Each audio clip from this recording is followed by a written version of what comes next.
दरवेळेस आईचं कौतुक नाही करायचं, कधी कधी बायकोचं पण कौतुक करायचं. घरात जर म्हातारा माणूस असेल म्हणजे ज्याला जात नाही तर फुगत नाही ना.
आज जी भाजी बनवली आहे ती फुलवरची भाजी, आणि आज आईने नाही बनवली बरं का, आज बायकोने बनवली. मिक्सर बघितलं तुमच्या ध्यानात आलंच असेल.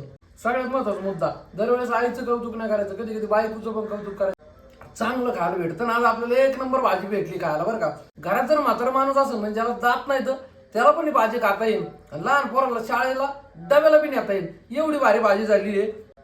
आणि याच्या सोबत घेतलं आपण चपाती, 2 हिरव्या मिरच्या, एक लोणचं आणि फोडलेला कांदा. आणि जर तुम्हाला ही रेसिपी आवडली ना त्याला लाईक करा आणि कमेंट बी करा, म्हणजे माझ्या बायकोला अजून दुसऱ्या रेसिपी बनायला हुरूप येईल आणि मला बी खायला जरा अजून हुरूप येईल.